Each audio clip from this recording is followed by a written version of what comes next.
কুষ্টিয়াতে যাওয়ার পরের দিন মানে কুষ্টিয়ার প্রথম সকালটা আমি কাটিয়েছি রবীন্দ্রনাথ ঠাকুরের কুঠির বাড়িতে। যদিও আজকে পুরা দিনটায় আমরা কুষ্টিয়ার অনেক জায়গায় ঘুরেছি, সেগুলো নিয়ে থাকছে আজকে পুরো ভিডিও। চলেন তাহলে ভিডিওটা শুরু করি। আসসালামু আলাইকুম, সবাই কেমন আছেন? আশা করি ভালো আছেন। আলহামদুলিল্লাহ আমি অনেক ভালো আছি। যেহেতু কুষ্টিয়াতে আমরা আজকের দিনটাই থাকবো, তার জন্য সকাল সকাল বের হয়ে গিয়েছি, দেখি কয়টা জায়গা ঘুরতে পারি আমি। তো প্রথমেই চলে যাচ্ছি কুষ্টিয়া শহর থেকে বেশ অনেকখানি দূরে, 20 কিলোমিটারের মতো দূরে শিলাইদহতে, যেখানে রবীন্দ্র কুঠিবাড়ি অবস্থিত। প্রতিজনার প্রবেশ মূল্য মাত্র 30 টাকা করে লেগেছিল। মানে আমরা গিয়েছিলাম মোট 4 জন। 120 টাকা দিয়ে আমরা এই কুঠিবাড়িতে ঢুকি।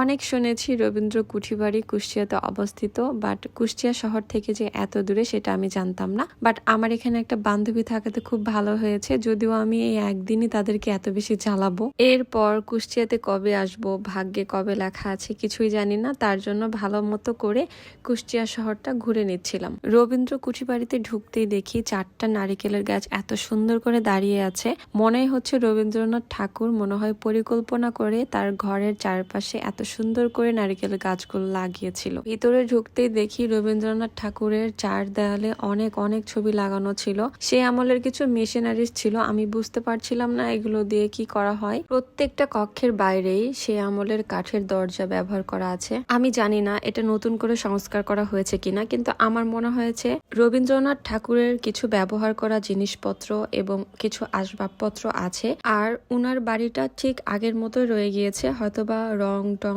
করা হয়েছে, তার জন্য আমাদের চোখে এত বেশি সুন্দর লাগছে এবং বাড়িটা এত বেশি সুন্দর কালারফুল দেখাচ্ছে। উপরে যাওয়ার পরে বিশাল একটা বারান্দা চোখে পড়ে, যেখান থেকে পুরো বাইরের ভিউটাই দেখা যাচ্ছিল অনেক সুন্দর। এখানে দেখলাম একটা নৌকা রয়েছে, উনি আই থিঙ্ক এই নৌকাতে যাতায়াত করতেন। উপরে ওঠার পরে খাট পালঙ্ক দেখতে পেয়েছি, আমার মনে হয়েছে নিদ্রা যাপন এখানেই করতেন রবীন্দ্রনাথ ঠাকুর, আর নিচে হয়তোবা বসার ঘর হিসেবে ইউজ করা হতো। পুরো বাড়িটা ঘোরার পরে নিচে চলে গেলাম হাঁটতে হাঁটতে একটা পুকুরের কাছে। আমার বান্ধবী বলল এই পুকুরটার এক কোনায় বসে উনি নাকি কবিতা লিখতেন, উপন্যাস সহ উনি ওনার মনের কথাগুলো গল্পের মধ্যে বা বইয়ের মধ্যে ফুটিয়ে তুলতেন। উনার বাড়ির এরিয়া যতটুক না বড়, তার আশেপাশের এরিয়াটা এত বেশি বড়, এত বেশি বড়, আমার মনে হয় না আপনারা একদিনে ঘুরে এটা শেষ করতে পারবেন। হাঁটতে হাঁটতে আর একটা পুকুরের কাছে গেলাম, যেখানে হাঁসরা গোসল করছিল এবং এখানে কিছু মানুষ রবীন্দ্রনাথ ঠাকুরের সঙ্গীত চর্চা করছিলেন। তো আমি এসে একটু জয়েন করলাম তাদের সাথে।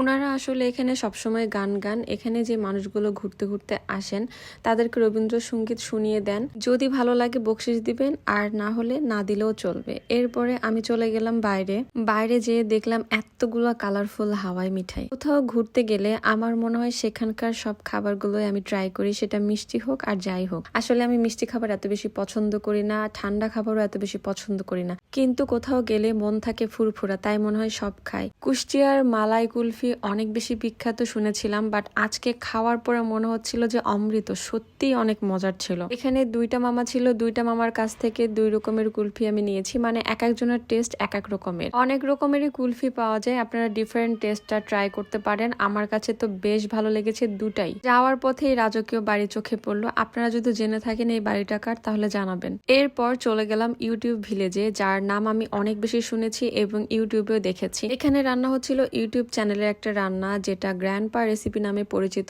এখানে এক একদিন এক একজনের রান্না হয়, বেশ কয়েকটা চুলা দেখলাম। এখানে আসলে রান্না হয় গরিব দুঃখী বা যারা প্রতিবন্ধী, যারা খেতে পায় না, তাদের জন্য রান্না হয় এবং এই গ্র্যান্ডপা গুলো সব জায়গায় বিলিয়ে দেয় খাবারগুলো। এক একজন এক একদিন রান্না করে। এখানে মোট 4টা চ্যানেল ছিল, এখানে মোট 10 জন রান্না করেন। এখানকার রাঁধুনিও কিন্তু আলাদা, 4টা চ্যানেলের জন্য এক একজন রাঁধুনি রাখা হয়েছে। এই আশেপাশের প্রতিবেশীরাই রান্না করেন, তাদের বেতন দিয়ে রাখা হয়েছে। আমার মনে হচ্ছিল একদিকে কর্মসংস্থানের ব্যবস্থা হচ্ছে আর একদিকে অনেক মানুষ উপকৃত হচ্ছে। আপনারা যারা যাবেন তারাও কিন্তু এখানে যে মাংনাতেই খেতে পারবেন। বেশিরভাগ টাইমে মাছ মাংস ওনারা দেন। আজকে দিয়েছিল কলার পাকোড়া, ফুলকপির পাকোড়া আর ফ্রাইড রাইস। ইউটিউবে এত বেশি মানুষ ওনাদের চ্যানেল দেখেছে আর এত বেশি সাড়া পড়েছে যে এই গ্রামের নামই ইউটিউব ভিলেজ হয়ে গিয়েছে। তো আজকের দিনের পরের পার্টির ভিডিও নিয়ে আসবো লালন শাহর মাজার নিয়ে।